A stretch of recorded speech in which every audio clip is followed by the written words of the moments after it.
Fire her, William Hayes said, without even raising his voice, and in that instant the entire restaurant felt like the air had been drained out of the room. No one moved, not the servers passing between tables, not the couple mid-laugh at the corner booth, not even the manager frozen halfway through a step toward the table. William Hayes didn't look angry.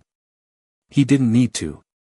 He simply looked certain, like the world was designed to adjust itself around his decisions. Outside the tall glass windows of the Manhattan restaurant, Fifth Avenue glowed with late-evening traffic and soft neon reflections, but inside everything felt narrowed to a single point of pressure.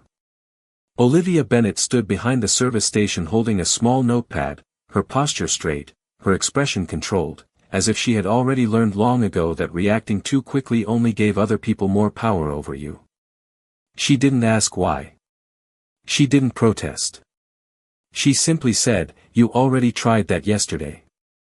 Her voice was calm, almost quiet, but it cut through the tension in a way that made the nearby waiter glance at her like she had just stepped outside the rules of survival. William finally looked at her then, really looked, as if recalibrating a calculation that had failed to behave the way it was supposed to. He was a man used to control, to outcomes that bent in his favor, a billionaire investor whose name appeared in financial headlines more often than most people's names appeared in their own mailbox. People like him didn't repeat themselves unless they were testing something. Olivia knew that. She had seen this pattern before in different rooms, different cities, different faces wearing the same kind of entitlement. She adjusted the pen in her hand slightly, not out of nervousness, but out of habit, like someone preparing for a conversation she already knew the shape of. William leaned back slightly in his chair, his suit tailored, his posture relaxed in a way that suggested he had never once in his life worried about being misunderstood. "Interesting," he said slowly, more to himself than to her, as if her response had triggered curiosity rather than irritation. Around them, the restaurant slowly resumed movement, but carefully now, like everyone was walking on glass. Olivia turned slightly to take an order from another table, but William's attention didn't leave her. It rarely did, once something disrupted his expectations. He raised his hand slightly and signaled for water, not breaking eye contact. Most people in her position would have felt smaller under that gaze, would have rushed their steps, softened their voice, tried to disappear into the role of service. Olivia did none of those things. She moved with measured efficiency, placing glasses, confirming orders, adjusting nothing about herself to match his presence. That was the first thing William Hayes noticed and disliked without fully understanding why. Not defiance. Not submission. Something more dangerous than both. Indifference.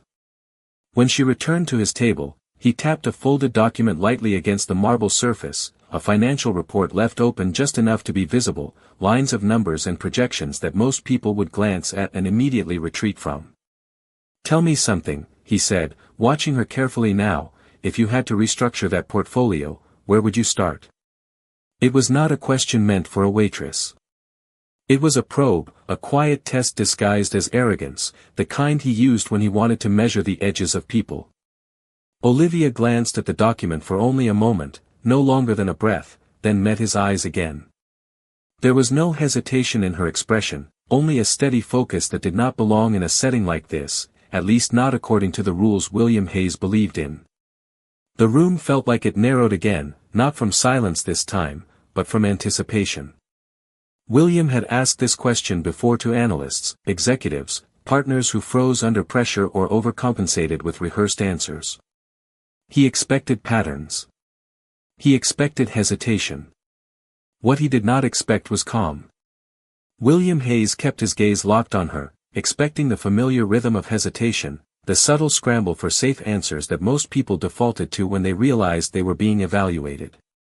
Instead, Olivia Bennet placed her notepad down with quiet precision, as if the weight of his question did not exceed the weight of any other conversation she had ever had in her life. The restaurant noise continued around them, forks against porcelain, distant laughter, the soft movement of staff, but at their table there was a stillness that felt intentional, almost engineered. Olivia finally spoke, her voice steady and measured. "If I had to restructure that portfolio, I would not start with the assets. I would start with the assumptions behind them. William's eyes narrowed slightly, not in disagreement, but in recalibration. That was not an answer he expected from someone wearing a service uniform in a Manhattan restaurant. She continued without rushing, her tone neither defensive nor impressed by her own words. Most portfolios fail in stress conditions not because the numbers are wrong, but because the logic behind the risk tolerance is outdated. You are treating volatility as an external factor instead of a structural one. The word structural lingered in the air longer than it should have. William's fingers tapped once against the edge of the table, subtle, controlled, almost invisible to anyone not watching closely.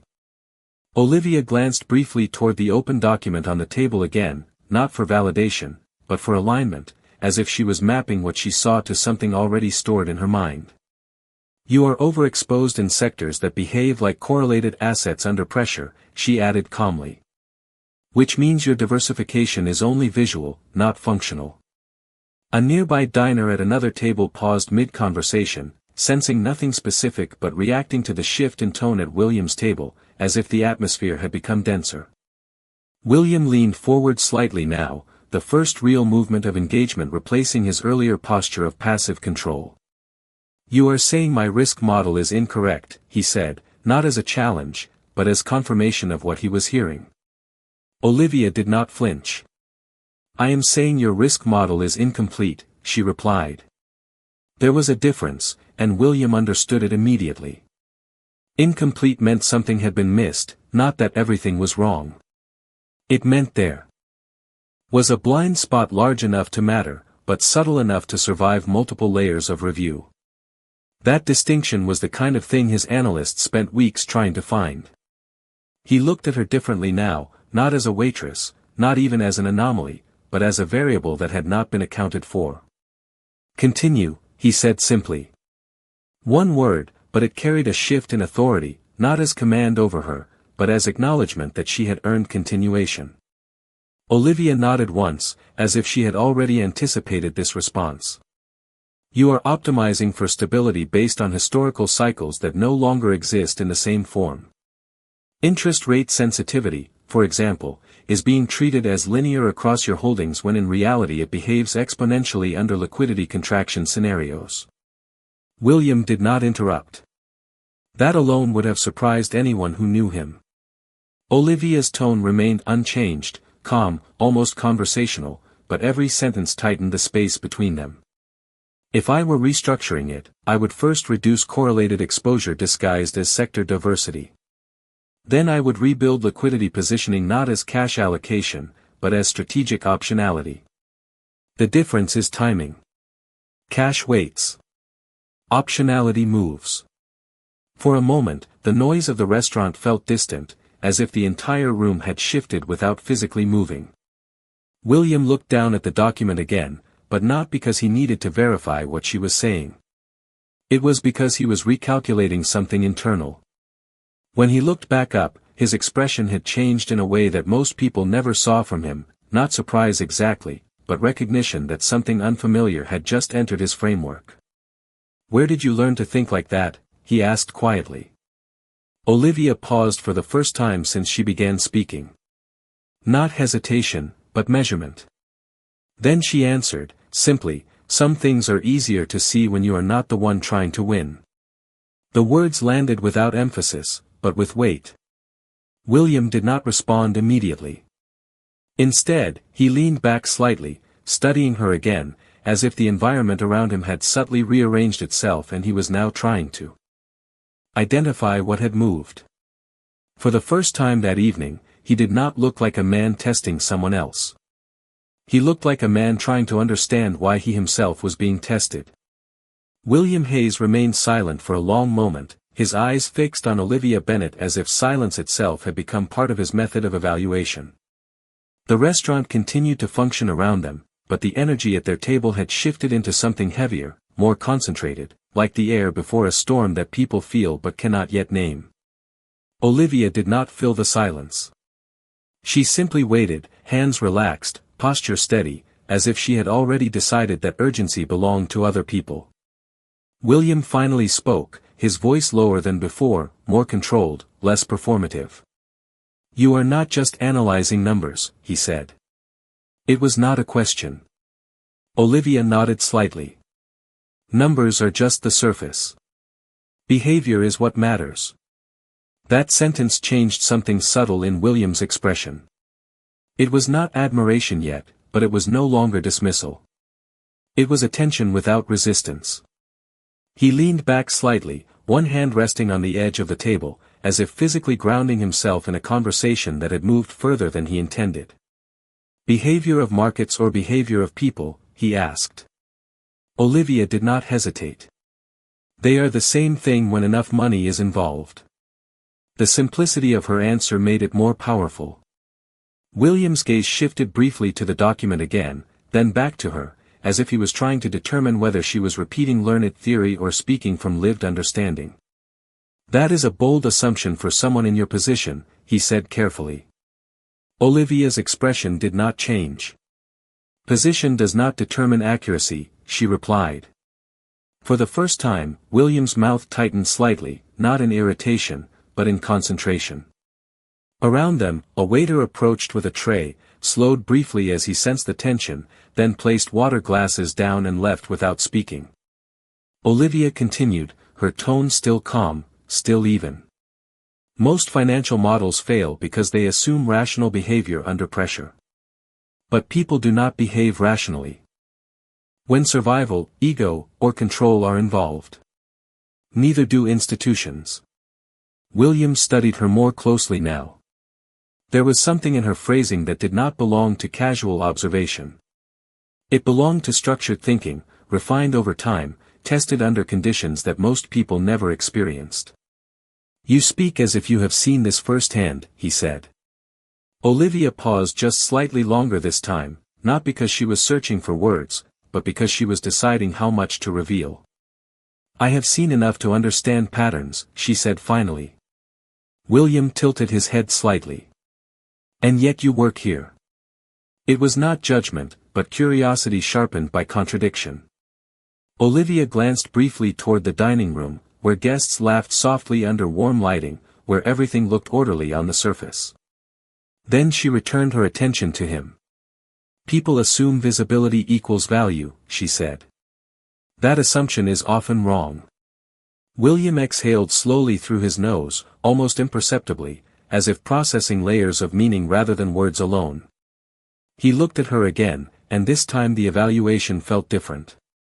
Less like a test, more like an attempt to map something unfamiliar into a framework that no longer fit cleanly. If what you are saying is accurate, he said, then you are suggesting I rebuild core positions in the middle of a liquidity cycle that has not fully stabilized. Olivia nodded once. Yes. Because waiting for stability is what creates exposure. The sentence hung between them with unusual clarity. William's phone vibrated softly on the table, once, then again, but he did not look at it. That alone would have been unusual for him. Instead, he focused entirely on her. And you believe you can see that more clearly than my advisory team, he said. Olivia's answer was immediate, not arrogant, not defensive. I believe your advisory team is incentivized to preserve structure, not challenge it. That statement created a subtle pause in William's expression. Not offense. Recognition of truth too precise to ignore easily. For a brief moment, he looked past her, through her, as if recalculating not just portfolios but people around him. Systems around him, decisions he had already made without questioning their foundation. When he looked back, his voice was quieter. That is not something most people would say to me. Olivia gave a small, almost invisible nod. Most people are not asked what they actually think. The words landed differently than the others. They were not technical. They were human. William looked at her for a longer moment this time, and something in his posture shifted slightly, less controlled, more attentive. The table between them no longer felt like a barrier. It felt like a space where something unexpected had already begun to form, even if neither of them had named it yet.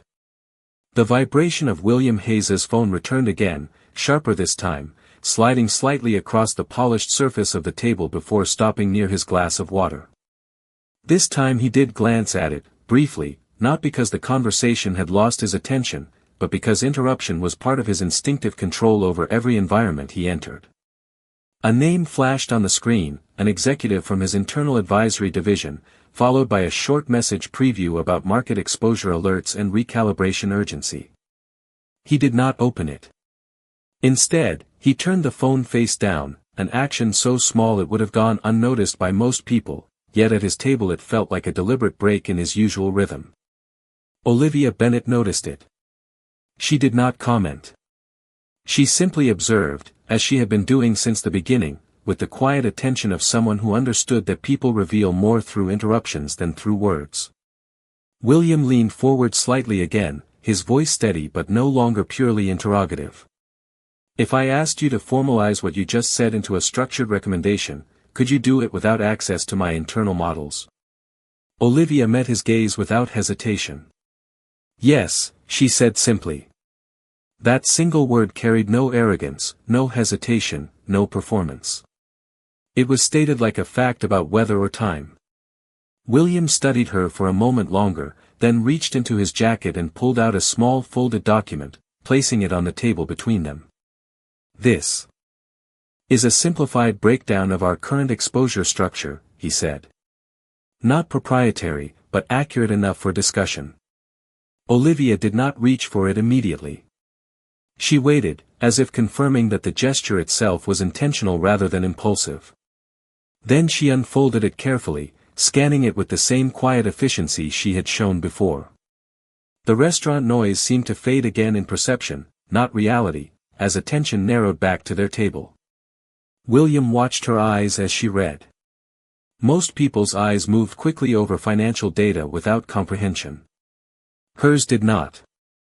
Her gaze tracked patterns, not lines. After a few seconds, she placed the document back down. This confirms what I said earlier, she stated. William raised an eyebrow slightly. Explain. Olivia tapped the edge of the paper lightly, not aggressively, but with precision. You are treating sector distribution as diversification, but the correlation under stress conditions is nearly identical across multiple positions. In a liquidity contraction, they will behave as one system, not separate ones. William did not interrupt. You are also assuming rate sensitivity impacts each segment independently, but your leverage structure creates a cascading exposure effect that your current model does not fully simulate in real time. There was a brief pause after she finished speaking, not because she had lost momentum, but because she had reached the point where most people would normally ask for validation or approval. She did neither. William looked down at the document again, then slowly back at her. My analysts flagged part of this, he said. Olivia nodded once. But they likely presented it as a probability adjustment, not a structural flaw. William did not respond immediately. Outside the window, traffic continued to move along Fifth Avenue, headlights passing in steady streams, indifferent to the conversation happening inside. Inside, however, something had shifted again. William leaned back slightly, his posture less rigid than before. You are suggesting systemic redesign, he said. Olivia corrected him gently. I am suggesting accuracy over comfort. That phrase hung between them longer than anything else she had said so far. William's expression changed subtly, the kind of shift that happens when a person realizes they are no longer the most precise thinker in the room. Not because they have lost intelligence, but because they have encountered a different kind of clarity. He exhaled slowly. Most people I work with try to protect the model, he said. Olivia replied without delay.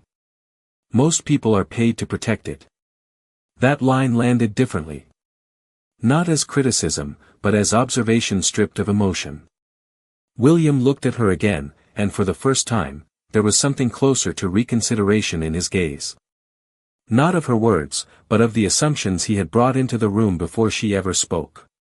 He reached for his glass of water, took a slow sip, and set it down carefully. You are not reacting like someone who is trying to impress me, he said. Olivia gave a faint, almost invisible nod. I am not trying to. William's lips pressed together briefly, not in disapproval, but in recognition of a problem he could not immediately categorize. Then he said something that shifted the dynamic again, quietly, without emphasis. "Then why are you still working as a waitress?" The question did not carry judgment. It carried curiosity sharpened into discomfort. Olivia held his gaze for a fraction longer than before, and for the first time, something behind her calm expression tightened slightly, not emotionally exposed, but deliberately contained, as if she had reached the edge of what she intended to reveal. William Hayes did not answer immediately. The question he had just asked seemed simple on the surface, but in reality it carried more weight than anything he had said so far. It was not about numbers, not about models, not about strategy. It was about identity. Olivia Bennet stood behind the service station for a brief moment longer than usual, as if deciding how much of herself was safe to place into the space between them. Around them, the restaurant continued its quiet rhythm of luxury and distance, glasses being refilled, soft conversations fading into background noise, but their table remained unchanged, anchored in something more concentrated than the rest of the room. Finally, Olivia spoke. Her voice was steady, but there was a slight shift in tone, less analytical, more personal. "Because working here is not the problem," she said. William's eyes narrowed slightly, not in disagreement, but in focus. Olivia continued, "It is the only place where I am not expected to prove anything every single second." That sentence landed differently than anything she had said before. It was not technical. It was not financial. It was human in a way that briefly disrupted William's internal framework. He leaned back slightly, absorbing it without interruption. Olivia glanced briefly toward the dining floor, where guests laughed softly, unaware of the conversation happening just a few feet away from them. Then she returned her attention to him. "In your world," she added, "every conversation is a test. Every answer is measured. Every silence is evaluated." William did not deny it. That silence alone confirmed it more than words could. Olivia adjusted her stance slightly, not uncomfortable, but grounded. "Here, I can do my job without anyone assuming I am either a threat or an opportunity. That matters more than most people would understand." William studied her carefully now, not as someone analyzing performance, but as someone confronting a perspective that did not fit easily into his assumptions. "You are saying you chose invisibility," he said slowly. Olivia corrected him gently. "I am saying I chose peace over constant evaluation." There was a subtle pause after that, heavier than before. William's gaze drifted briefly to the document again, then back to her. For the first time since the conversation began, he seemed less certain of the framework he was standing on. "People with your level of understanding do not usually stay invisible," he said. Olivia did not react to the compliment embedded in the statement. She simply replied, "People assume intelligence must always be displayed. It does not." William tapped his finger once against the table, a small, controlled motion that revealed more thought than habit. "Then what would it take for you to stop being invisible?" he asked. The question was quieter than his earlier challenges, but more direct. Olivia held his gaze for a moment longer than before. Something behind her eyes shifted, not emotional, but restrained, as if the answer existed but was locked behind a decision she had already made long ago. "Nothing at this table," she said finally. William did not respond immediately. The simplicity of her refusal created a gap in the conversation that neither of them filled right away. Instead, he looked at her with a different kind of attention now, not evaluating what she could do for him, but trying to understand why someone who clearly saw the world so clearly had chosen to step outside of it. The restaurant around them continued unchanged, but at their table, the dynamic had shifted again, no longer a test initiated by him alone, but something far more uncertain, where control was no longer clearly defined. William Hayes did not respond immediately to Olivia Bennet's final statement. The silence that followed was not empty, but weighted, as if the conversation had reached a boundary neither of them was willing to cross too quickly. Around them, the restaurant maintained its quiet rhythm of polished service and distant elegance, but at their table the atmosphere had shifted into something more deliberate, less conversational and more observational. William slowly turned the folded document back toward himself, aligning its edges with precise control, a gesture that suggested he was restoring order in a space that had become unexpectedly uncertain. Then, without looking away from Olivia, he spoke in a calmer tone than before. "You said nothing at this table would make you stop being invisible," he said. Olivia did not react outwardly, but her attention sharpened slightly. William continued, "That sounds like a boundary you have tested before." Olivia answered after a brief pause, her voice even. "It is not a test. It is a decision." William studied her expression carefully, as if trying to distinguish whether that decision came from confidence or necessity.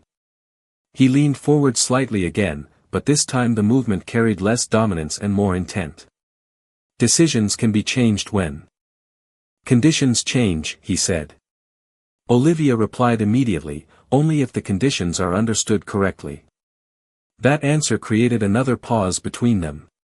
William's phone vibrated once more, but again he ignored it. This time, however, his attention shifted from passive observation to active engagement. He reached into his jacket and removed a second document, thinner than the first, placing it on the table without explanation. "This is not a theoretical model," he said. "It is a live scenario from one of our current portfolios. It updates in real time based on market movement." Olivia looked at it but did not touch it yet. William continued, "If your analysis is as accurate as you suggest, you should be able to identify structural weaknesses within 30 seconds. There was no challenge in his tone now, only controlled curiosity, as if he was offering a calibrated test rather than a confrontation. Olivia finally reached for the document, scanning it briefly. Her eyes moved with the same precision she had shown before, but now there was a slight increase in focus, as if the stakes had subtly changed. The restaurant noise faded again into the background of perception, though nothing around them physically changed. After less than half a minute, she placed the document back on the table. "Your liquidity buffer is being treated as stable, but it is exposed to synchronized withdrawal risk under sector-aligned volatility," she said. William did not interrupt. "Additionally, your hedging structure assumes delayed reaction time between asset classes that no longer exists under algorithmic trading conditions." She paused briefly, then added, "In a compressed market scenario, your protective layers activate too late to prevent cascading exposure." William listened without expression, but his focus had tightened significantly. This was no longer abstract conversation. It was direct assessment of systems he had personally approved. He looked down at the document, then back at her. "You are describing failure points," he said. Olivia nodded once. "I am describing blind spots." That distinction again. William leaned back slowly, his hand resting near the edge of the table. Fingers still now. For the first time since he had entered the restaurant, he was no longer directing the rhythm of the interaction. He was responding to it. "Most people who work under me would need a full team and access to internal systems to identify even one of those issues," he said. Olivia replied simply, "Most people are trained to confirm models, not question them." William's gaze remained steady on her. There was no longer skepticism in it, but something closer to recalibration. He spoke more quietly now. "You are not self-taught." Olivia hesitated for the first time, just briefly, not in uncertainty, but in restraint. Then she answered, "Education is not always the same as visibility." William noticed the phrasing immediately. He did not press further on it yet, but the implication remained suspended between them. Instead, he shifted slightly in his chair, as if reorienting the conversation. "If I asked you to apply this thinking to a full institutional portfolio under live market pressure, would you still be confident in your assessment?" he asked. Olivia met his gaze directly. "Confidence is not the right word," she said. "Accuracy is." William nodded slowly, almost imperceptibly. Then he did something that subtly changed the tone of the entire exchange again. He placed his hand on the table and tapped once, activating a discreet notification on his phone without looking at it. A moment later, a message preview appeared on the screen, partially visible, showing a request from his internal team regarding immediate portfolio review due to unexpected volatility signals. He did not pick it up, but the timing was not accidental. Olivia noticed the vibration, then the screen, then William's deliberate choice not to engage with it. The silence between them became more structured, less conversational and more like an unspoken transition point. William looked at her again. "Walk with me," he said. It was not phrased as an invitation in the social sense. It was a shift in context. Olivia did not respond immediately, and in that pause, the entire dynamic of the table changed once more, no longer contained within observation, but moving towards something neither of them had fully defined yet. William Hayes did not move immediately after saying the word walk. The single word hung in the space between them like a transition point that neither of them could ignore. Olivia Bennet looked at him for a brief moment longer than usual, not because she was unsure, but because she was measuring the consequences of stepping outside the controlled environment she had maintained so carefully. Around them, the restaurant continued its refined rhythm, but everything near their table felt paused in comparison. Finally, Olivia stepped away from the service station and followed him. William did not walk fast. He did not need to. His pace was controlled, measured, as if even movement was part of his decision structure. Olivia matched it without difficulty. They moved past tables filled with quiet conversations, past soft lighting and polished glass reflections, and for the first time, the conversation was no longer anchored to a single point. As they reached a quieter corridor near the private dining section, William finally spoke. "You analyze systems like someone who has worked inside them," he said. Olivia replied without slowing her step. "Systems are easier to understand from the outside when you have seen them fail from the inside." William glanced at her briefly, then forward again. "That sounds like experience, not education." Olivia did not confirm or deny. The absence of clarification itself became part of the answer.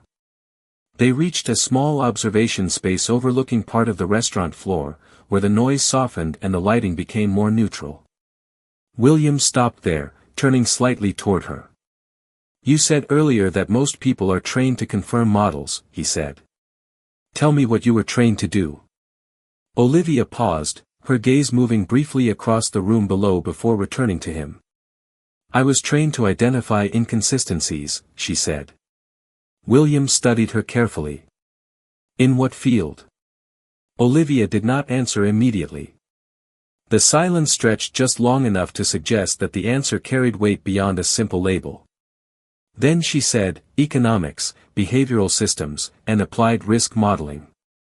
William's expression shifted subtly. Not surprise, but recognition.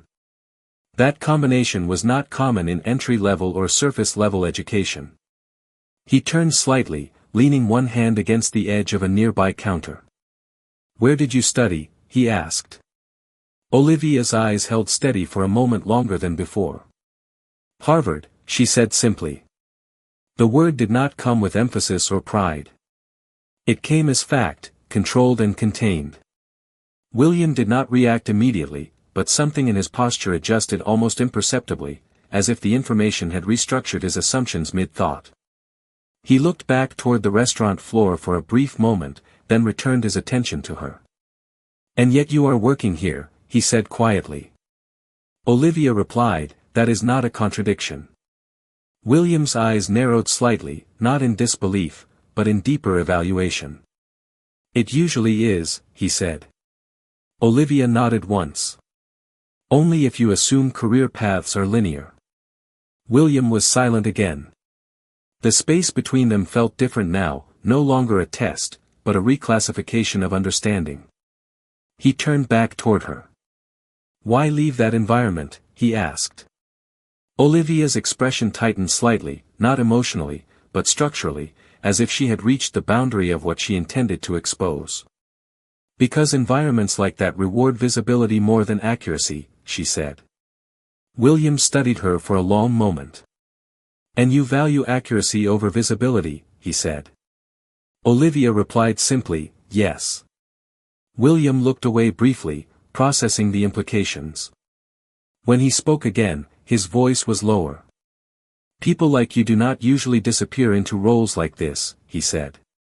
Olivia responded without hesitation. People assume disappearance is accidental. That statement lingered longer than expected. William straightened slightly, his attention fully focused now. So this is intentional, he said. Olivia did not confirm or deny. Instead, she said, it is stable.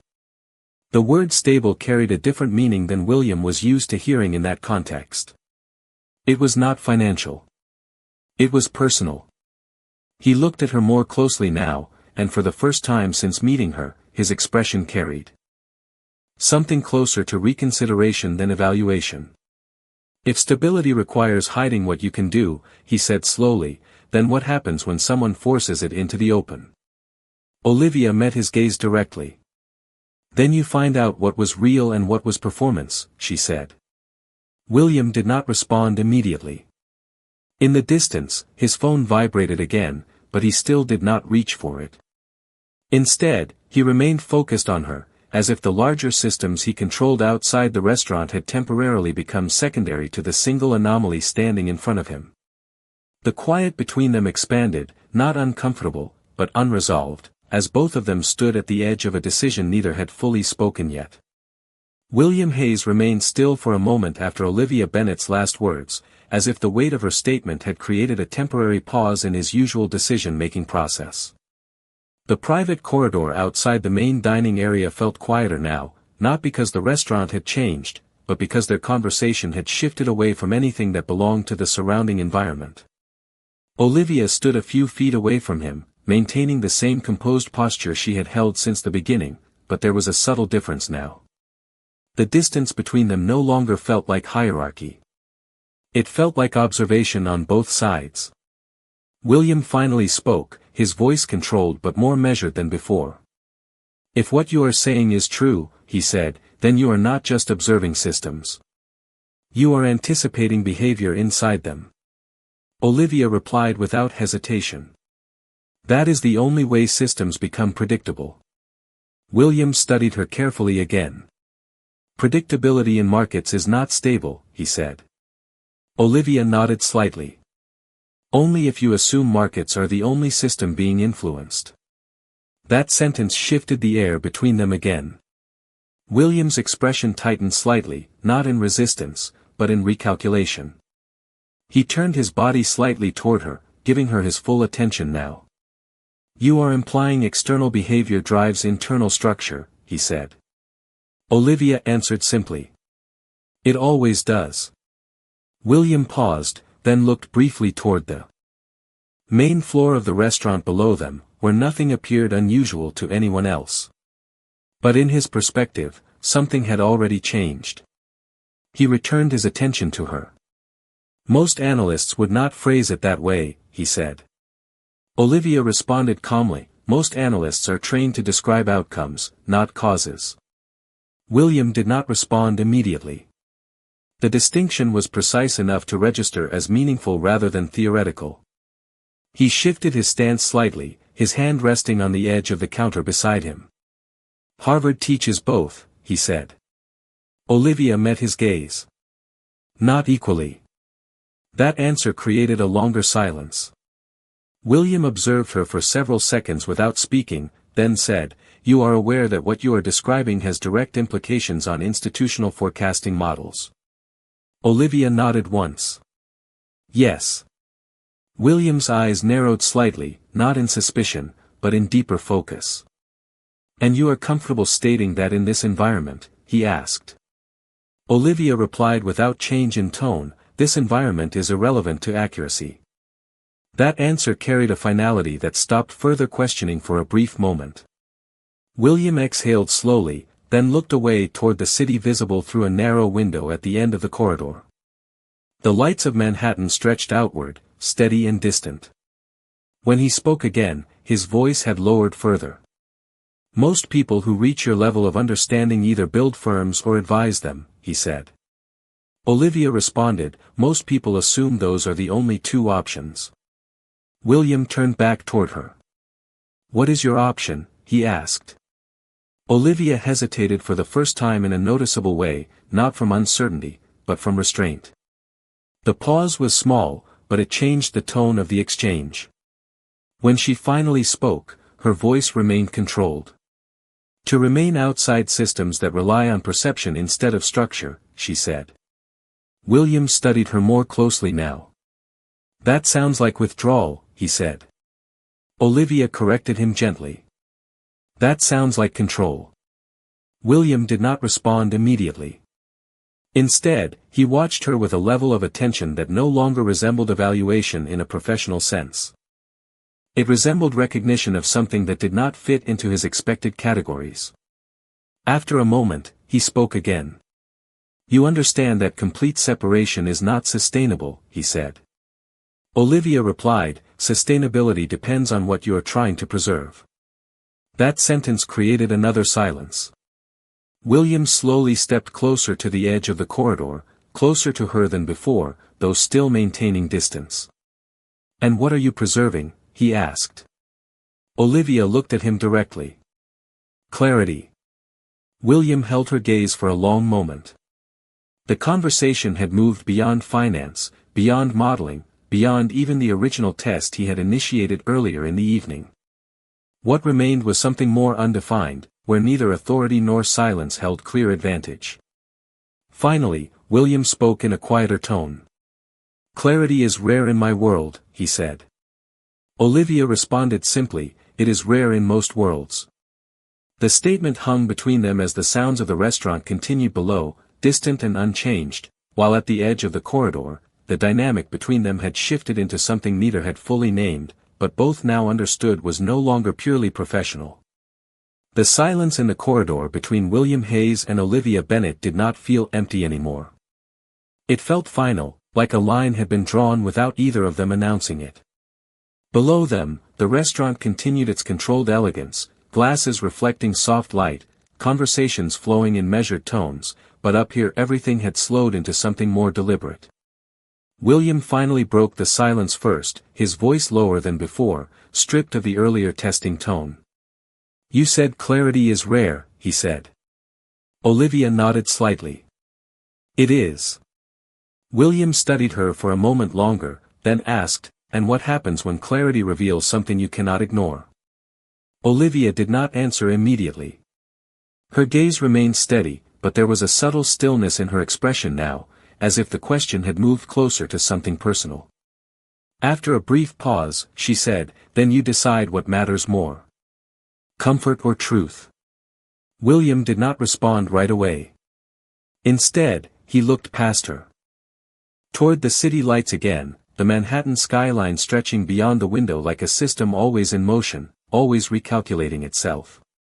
When he turned back, his expression had changed slightly, less analytical, more grounded. Most people choose comfort, he said. Olivia replied simply, most people are not asked to choose truth under pressure. That answer lingered between them. William took a slow breath, then spoke in a quieter tone. You realize what you just demonstrated in there, he said. Olivia tilted her head slightly. I demonstrated nothing. I responded. William nodded once, acknowledging the distinction. You dismantled a live model in under a minute, he said. Olivia corrected him gently, I identified inconsistencies. That is different from dismantling. William's lips pressed together briefly, not in disagreement, but in recognition of precision he could not easily counter. He turned slightly toward the corridor wall, then back again. If I offered you a role within my firm, he said carefully, not as a waitress, not as an observer, but as part of my internal advisory structure, would you consider it? The question was direct, but no longer aggressive. It carried something closer to genuine evaluation. Olivia looked at him for a long moment. The restaurant noise below felt distant again, almost irrelevant to what was being decided in the space between them. When she spoke, her voice remained calm. No, she said. William did not react immediately, but the simplicity of the answer created a brief stillness. Olivia continued, because joining your structure would require optimizing for decisions I do not control. That would remove the clarity I value. William studied her carefully. You are refusing access, he said. Olivia nodded. I am preserving independence. There was another pause. William looked at her with a different kind of attention now, no longer focused on what she could contribute to his systems, but on the structure of thought that allowed her to reject them entirely. You understand that most people would consider that an opportunity, he said. Olivia replied, most people measure opportunity by proximity to power. William exhaled slowly. And you do not, he said. Olivia answered simply, I measure it by alignment. That word shifted something again. William turned slightly, his posture less rigid now, as if the conversation had moved beyond any professional framework he usually operated within. Alignment with what? He asked. Olivia held his gaze. With what remains consistent when everything else changes. William did not respond immediately. The meaning of her words settled into the space between them without resistance. Below, a waiter passed through the corridor entrance, paused briefly at the sight of them, then continued without interruption, as if sensing that whatever was happening here did not belong to the usual flow of the restaurant. William finally spoke again, his voice quieter than before. You are difficult to categorize, he said. Olivia responded without hesitation, that is intentional. William looked at her for a long moment, then gave a faint nod, not of agreement, but of acknowledgement. The dynamic between them had no clear direction now. It was no longer a test, no longer a challenge, and no longer a negotiation. It was something unresolved, existing in the space between recognition and distance, where neither of them had yet decided what would happen next.